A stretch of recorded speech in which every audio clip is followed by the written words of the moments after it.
HSC 25 ব্যাচের পরীক্ষা আর কয়েকদিন পরেই। পড়ালেখা করেছো, ক্লাস করেছো, প্রাইভেট পড়েছো, এখনও যাদের পাশের নিশ্চয়তা নেই তাদের জন্যে এই ভিডিও। তোমাদের পরীক্ষা হবে 200 নম্বরে, পাস করতে পেতে হবে 66, তবে কমপক্ষে 100 নম্বরের উত্তর দিতে পারলে তোমাদের পাস হয়ে যাবে। আজকের এই ভিডিওতে তোমাদের 100 নম্বরের উত্তর কিভাবে সহজে দেয়া যায়, এই এক সপ্তাহ প্রচেষ্টা সেটা দেখানো হবে। ভিডিওতে যে লাল পেজগুলো আসবে শুধু সেইগুলোর উপরে তোমাদের প্রস্তুতি, অন্যগুলো সংক্ষিপ্ত আলোচনা হবে। ইংরেজি প্রথম পত্রে 100 নম্বরের মধ্যে সবগুলো সবার পক্ষে উত্তর দেওয়া সম্ভব নয়। এক্সপার্টরা সবই উত্তর দিবে, তবে যারা পাস করতে চাও তারা শুধু এখানে লাল স্লাইডগুলো বেশি করে ফলো করতে থাকবে। 1 নম্বরে থাকবে এমসিকিউ, এগুলো সাধারণত অনেকে আন্দাজে দিয়ে দেবে, তবে যদি সম্ভব হয় 2টে বা 3টে পাওয়া যাবে প্যাসেজের মধ্যে, বাকিগুলো সমর্থক শব্দ বা সিনোনিম থাকবে যেগুলো সবার পক্ষে পারা সম্ভব নয়। অ্যান্সারিং কোশ্চেন, এটায় অনেক নম্বর, 15 মার্ক। যদি সম্ভব হয় তাহলে তোমরা প্রশ্ন যেভাবে আসে তার সাথে মিলিয়ে যারা উত্তর দিতে পারো সেটা দিলে ভালো হয়। আর অনেকে এসো প্যাসেজ থেকে অনেকখানি উঠিয়ে রাখো, এতে আসলে নাম্বার দেয় না। তারপরও শেষ উপায় হিসেবে তুমি যেভাবে ম্যানেজ করতে পারো তোমার জন্য সেটাই করতে হবে। ফলো চার্ট একটি সহজ বিষয়, এটাই প্রস্তুতি থাকতে হবে। 5 নম্বর উঠাতে পারতে হবে। প্রথম বক্সে যে বিষয়টি লেখা থাকবে তুমি প্যাসেজ থেকে ওই আদলে আরও 5টি তথ্য এখানে বসাবে। এটা খুব সহজ কথা। আর এই 3টি প্রশ্নের উত্তর দেওয়ার জন্য তোমাদের যে প্যাসেজগুলো দেখতে হবে, এখানে মোটামুটি 1 প্যাসেজ দেওয়া আছে। যদি সম্ভব হয় বিগত সনে এগুলো থেকে যা আসছে তা দেখে নেবে। আসছে লাল স্লাইড সামারি 10 নম্বর, আর এটা সবাইকেই পারতে হবে। অনেকে প্যাসেজ থেকে বেছে বেছে কিছু লাইন উঠিয়ে দেও, আসলে এটা কোনো সমাধান না, এতে নম্বর দেওয়া হয় না। তুমি প্যাসেজটা তোমার মতো করে সামারি লিখতে শুরু করবে। যেমন এখানে লেখা আছে this is the passage which has been discussed অনের পরে তোমাকে বুঝতে হবে যে এই প্যাসেজে কোন বিষয় বর্ণনা করা হয়েছে, সেই বিষয়টির নাম লিখে দিবে। তারপরে যা এখানে লেখা আছে তুমি তাই লিখবে। তারপরে যে শূন্যস্থানটা রয়েছে এখানে তুমি প্যাসেজ থেকে মূল কয়েকটি বিষয় তুলে দিতে পারো। যদি সেন্টেন্স চেঞ্জ সম্ভব না হয় কি আর করার, যা আছে হুবহু তাই লিখ। এরপরে এখানে যে লেখা দেখতেছো সেই লেখাগুলো হুবহু লিখে শেষ করবে, অথবা তুমি তোমার মতো করে একটা ফরম্যাট তৈরি করবে। এরপরে কালো পেজ 5 নাম্বার 6 নাম্বার, বুঝতেই পেরেছো শূন্যস্থান, এগুলো ধনীদের ইংলিশ, গরিবের জন্য নয়। তারপরও চেষ্টা করবে শূন্যস্থানের আগের পরের শব্দগুলো মিলিয়ে যদি তুমি অনুমান করতে পারো এখানে কোনটা হতে পারে সেগুলো লিখতে পারো। আর এজন্য এখানে 10টি করে বিগত সনে আসা সবচেয়ে গুরুত্বপূর্ণ প্যাসেজ দেওয়া হয়েছে, সম্ভব হলে এগুলো কমপ্লিট করে ফেলবে। রিঅ্যারেঞ্জ, এটা সবার ইংলিশ, সবাই এটা সহজে পারে, তবে অবশ্যই কাহিনী জানা থাকতে হয়। এজন্য বইয়ে যত কাহিনী আছে সবগুলোই একবার অন্তত বাংলা পড়ে নিবা, তাহলে ইংরেজি পড়তে গেলে তোমার মনে হবে যে এই কাহিনীটা হতে পারে। আর এখানে যে কাহিনীগুলো আছে এগুলো বিগত সনে বারবার আসা, এগুলো অবশ্যই পড়তে হবে, অবশ্যই পড়তে হবে। গ্রাফে 15 নম্বর, এটির জন্য সবচেয়ে ভালো প্রস্তুতি নিতে হবে। আর 2টি ফরম্যাট জানতে হবে। এই একটি ফরম্যাট দেখানো হয়েছে, যেমন কোনো গ্রাফে যদি শতকরা বা পরিমাণ দেওয়া থাকে তাহলে তুমি এই ফরম্যাটটি মুখস্থ করে ফেলবে এবং এখানে যেখানে যে অংশ বসাতে বলা হয়েছে দেখে দেখে বসাবে। তুমি প্রথমে এটির স্ক্রিনশট লও, তারপরে যেখানে যেইটুকু বসাতে বলা হয়েছে সেইভাবে তুমি একটি প্রশ্ন ধরো এবং সেখানে বসানোর চেষ্টা করো, দেখো সম্ভব হয় কিনা। খুব সহজ কথা, এটি বুঝিয়ে বলা হয়েছে। আর লাস্টে এবং ফার্স্টে কিভাবে লিখতে হবে তাও এখান থেকে দেখে নিবে। দ্বিতীয় ফরম্যাটটি হচ্ছে গ্রাফে যদি সন দেয়া থাকে তাহলে কিভাবে হবে, আর যদি গ্রাফে সন এবং পরিমাণ দুইটাই দেওয়া থাকে তাহলে দুইটি মিলিয়ে তৈরি করতে হবে। আর যদি নিজে শুদ্ধ বাক্য তৈরি করে এগুলো লিখতে পারো তাহলে তো কথাই নাই। আর সম্ভব হলে একটি বাক্য থেকে আর একটা বাক্য চেঞ্জ করার চেষ্টা করবে, এতে মান উন্নত হবে। এবার আরেকটি বিষয় হচ্ছে ইনফরমাল লেটার বা ব্যক্তিগত চিঠি বা আনঅফিসিয়াল চিঠি। এখানে যেগুলো দেয়া আছে সাধারণত এগুলোর মধ্যে কমন পড়ে যাবে। আর এর বাইরে আসার মতো তেমন নাই, আসলেও তুমি একটি মাত্র ফরম্যাট ফলো করো আর এই ফরম্যাটটি পড়লে তুমি অবশ্যই উত্তর দিতে পারবে। এই ফরম্যাটটির স্ক্রিনশট লও এবং দেখো এখানে পরীক্ষার তারিখই মিলিয়ে দেওয়া হয়েছে। শুরুতে বলা হয়েছে ডিয়ার এক্স, এক্স শুনে আবার কান্নায় ভেঙে না পড়ো, বরং এটা যেভাবে শুরু করা হয়েছে তুমি ইচ্ছা করলে এভাবে শুরু করতে পারো অথবা তোমার নিজের মতো। মাঝখানে কিছু জায়গা খালি রাখা হয়েছে, এখানে তুমি যে বিষয় আসবে সে বিষয়ে দুই একটি ভাঙাচোরা বাক্য লিখতে শুরু করো। প্রশ্ন থেকে এটি বানিয়ে নিয়ে যায় খুব সহজে। উত্তরে কিন্তু নিজের নাম লেখার নিয়ম নাই, এক্ষেত্রে তুমি এক্স ওয়াই জেড এগুলো লিখে এটি কমপ্লিট করার চেষ্টা করো। আর একটা বড় লোকের ইংলিশ হচ্ছে স্টোরি লেখা, আর এতে অনেক নম্বর 15। এখানে একটি কমন স্টোরি লেখা আছে যদি স্বাবলম্বী হওয়া বোঝায়। আর এখন স্টোরিগুলো সাধারণত ক্রিয়েটিভ আসে, মুখস্থ করাটা খুব কম আসে। যদি মুখস্থ করাগুলো আসে তাহলে এখানে যেগুলো লেখা আছে এগুলো পড়ে দেখতে পারো।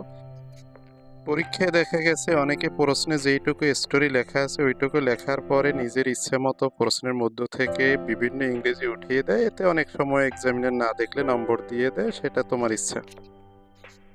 এবার আসি ইংলিশ সেকেন্ড পেপারের বিষয়। এই বিষয়ে তোমাদের গ্রামার বলে অনেকের ভয় থাকে, তবে সব গ্রামার সবার পক্ষে সম্ভব নয়। কিছু গ্রামার আছে যেগুলো খুব সহজ, আমরা সেগুলো নিয়ে কথা বলবো। আবারও লালগুলোকে গুরুত্ব দেবে। প্রথমে প্রিপোজিশন, আর প্রিপোজিশনের তিনটি ধরন।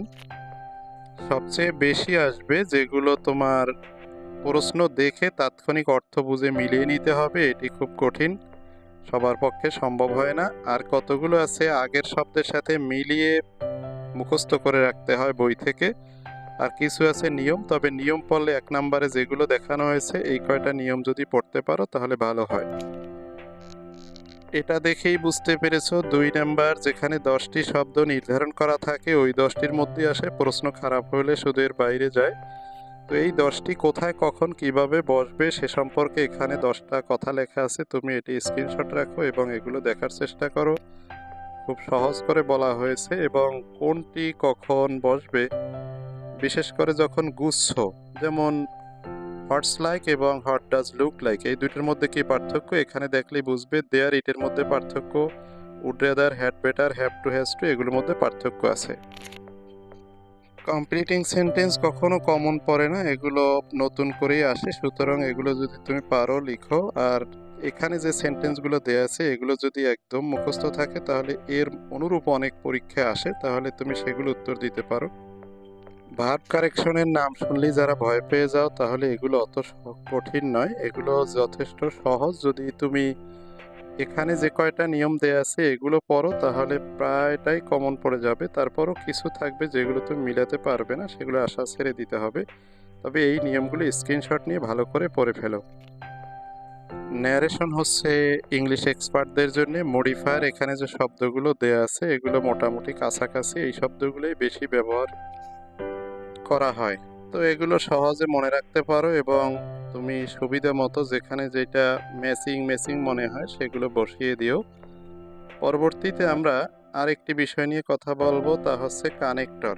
এটা অনেকটা সহজ যদি তুমি একটু খেয়াল করো। আমরা যখন দুইটি কথা বলি দুইটি কথার মধ্যে কোন কথাটা বলি, যেমন সুতরাং, অতএব, যেহেতু, এসব কথা বলতে থাকি। তো এখানে 10টি কথা মোটামুটি উল্লেখ করা হয়েছে, যেমন 1 নম্বরে সো, সো এর সমর্থক এইগুলো। তুমি দেখবে পরীক্ষায় যেগুলো আসে তার মধ্যে 5-7 জায়গায় শুধু সো দেয়া যায়, কিন্তু সব জায়গায় সো লিখলে খারাপ দেখে, এজন্য তুমি এর সমর্থক যেগুলো আছে সেগুলো লিখে দিবে। সো, ইনফ্যাক্ট, অ্যান্ড, বাট এগুলো খুব তোমাদের পরিচিত, তার সাথে মিলিয়ে কোনগুলো আছে সেগুলো এখানে লিখে দেওয়া হয়েছে, স্ক্রিনশট নিয়ে এগুলো পড়ে ফেলো। সেকেন্ড পেপারে সবচেয়ে সহজ হচ্ছে পাংচুয়েশন, এটি সবাই পারবে, তারপরও তোমাদের একুরেট করার চেষ্টা করতে হবে। আর একুরেট করতে হলে এখানে যে নিয়ম 5টি লেখা আছে অবশ্যই ভালো করে দেখবে আর প্র্যাকটিস করবে। বিশেষ করে ডায়লগ টাইপের যেগুলো আছে সেগুলোতে তুমি অনুমান করো যে এখানে কোনটি হবে, উত্তর যেগুলো দেওয়া আছে উত্তরে কোনগুলো দিয়েছে, কেন দিয়েছে সেগুলো খেয়াল করতে থাকো, এটা খুব সহজে উত্তর পারবে। এবার আসি ফর্মাল লেটার বা জিমেইল অথবা অফিসিয়াল লেটার যেটাকে বলা হয়, এখানে যেগুলো দেয়া আছে এগুলোই সাধারণত এতবার পরীক্ষায় আসছে। তবে খেয়াল করো এগুলোর মধ্যে 3টে ক্যাটাগরি রয়েছে। প্রথমত হচ্ছে গ্রুপ অ্যাপ্লিকেশন, অর্থাৎ তোমরা সবাই মিলে কলেজে একটি আবেদন করতে যাচ্ছ। কিছু আছে ব্যক্তিগত তোমার একার বিষয়, আর কিছু আছে অনুমতি চাওয়ার বিষয়। তো এই 3টি ফরম্যাট পড়লে তোমার কমন নিশ্চিত। তবে ফরম্যাটগুলো তুমি নিজে বানিয়ে নিতে পারো অথবা এখান থেকে স্ক্রিনশট নিতে পারো। এই স্লাইডটির নিচে কিছু নিয়ম দেওয়া আছে, 4টি নিয়ম। এই 4টি নিয়ম খুব ভালো করে দেখো এবং লক্ষ্য রাখতে হবে। আর ফরম্যাট প্রথমটি এখানে দেওয়া হয়েছে। এই ফরম্যাটে দলগত আবেদনের কথা বোঝানো হয়েছে। তুমি যদি অ্যাপ্লিকেশন থেকে বিষয়টা আইডেন্টিফাই করতে পারো কোন বিষয় অ্যাপ্লিকেশন করতে বলা হয়েছে, তাই 3টে শূন্যস্থানে বসিয়ে দিলে হবে। তবে তোমার পক্ষে যদি সম্ভব হয় নিজের মতো করে মডিফাই করে নেওয়া তাহলে ভালো। দ্বিতীয় ফরম্যাটটি এখানে রয়েছে, আর এই ফরম্যাটটি ব্যক্তিগত আবেদন। তোমার একার বিষয় যেমন টিসি চাওয়া, বিনা বেতনে আবেদন, দরিদ্র তহবিল থেকে সাহায্য চাওয়া। আরেকটি হচ্ছে অনুমতি চাওয়া, যেমন শিক্ষা সফরে যাওয়ার জন্য অনুমতি চাওয়া। 3টি ফরম্যাট যথেষ্ট, তবে না পারলে প্রথম ফরম্যাটটি অবশ্যই পড়বে। ইংলিশ সেকেন্ড পেপারে সবচেয়ে বড় বিষয় হচ্ছে প্যারাগ্রাফ। 15-15-30 নম্বরে প্যারাগ্রাফ লিখতে হয়। এগুলো মুখস্থ রাখার বিষয়, কিন্তু মুখস্থ থাকে না। তবে এগুলো নিয়ম তো মেনলি ইংলিশ নিজে তৈরি করে লেখা, তা তোমাদের পক্ষে সম্ভব না বলেই তো তোমাদের সমস্যা হচ্ছে। এগুলো সমাধানের জন্য পরামর্শ হচ্ছে তোমরা এই যে তালিকা দেয়া আছে এখানে যেগুলো আছে তা প্রথম থেকে যতটুকু 1 লাইন 2 লাইন যা পারো বই থেকে পড়ার পরে এখান থেকে কিছু সেন্টেন্স মুখস্থ করে তার সাথে অ্যাড করে দিবা। অর্থাৎ তুমি বই থেকে 2 লাইন পারলা আর বাকি 5 লাইন 7 লাইন এখান থেকে অ্যাড করে দিবা। সবচাইতে কমন প্যারাগ্রাফ এবং সহজ প্যারাগ্রাফ হচ্ছে সমস্যা জাতীয় যে প্যারাগ্রাফগুলো, এগুলো কমন পড়বে, প্রায় বছরই প্রায় আসতে দেখা যায়। আর অন্যান্যগুলো এখান থেকে তালিকা দেখো, তারপরে তুমি এগুলো বই থেকে যথাসম্ভব 1 লাইন 2 লাইন যে কয় সেন্টেন্স পারো আগে মুখস্থ করো বা পড়ো, তারপরে হচ্ছে কমন সেন্টেন্স। এখানে যে কমন সেন্টেন্সগুলো রয়েছে এখান থেকে কমপক্ষে 10টা 15টা মুখস্থ করে নিবে এবং তুমি প্রথমে প্যারাগ্রাফ বই থেকে যেইটুকু পড়েছো অথবা পেরেছো তার সাথে এখান থেকে সেন্টেন্স অ্যাড করবে। যে কোনো সেন্টেন্স যে কোনো প্যারাগ্রাফের সাথে অ্যাড হয়ে যাবে খুব সহজে। সর্বোপরি তোমাদের বলবো অ্যান্সার সবগুলোই দিতে হবে, তবে তুমি সবচেয়ে যেগুলো ভালো পারবে সেগুলো আগে দিবে। আর যে কয়দিন সময় আছে এই কয়দিন এর পিছনে সময় দাও, নিশ্চয়ই পাস হবে। কারণ যারা এই পরামর্শটুকু গ্রহণ করতে সক্ষম হয়েছে, যারা এইটুকু কাজ করতে পেরেছে, তাদেরকে আমি ফেল করতে কখনো দেখিনি। তবে আগে কেন বলিনি, তাহলে তোমরা পড়ালেখা ছেড়ে এগুলো নিয়েই পড়ে থাকবে। আর একটা বিষয় হচ্ছে যারা প্রাইভেট পড়ান তারা আবার এসব দেখলে সমালোচনা করেন বা রাগ করেন। এই কারণে আমি সাধারণত শর্টকাট ওয়ে নিয়ে কথা বলি না। তারপরও দেখলাম অসংখ্য লোকে রিকোয়েস্ট করতেছে বা সমাধান চাচ্ছে, এজন্য তাদের জন্য দিয়েছি। সবার জন্য শুভকামনা, ভালো থাকবে, দরকার হলে কমেন্ট করবে।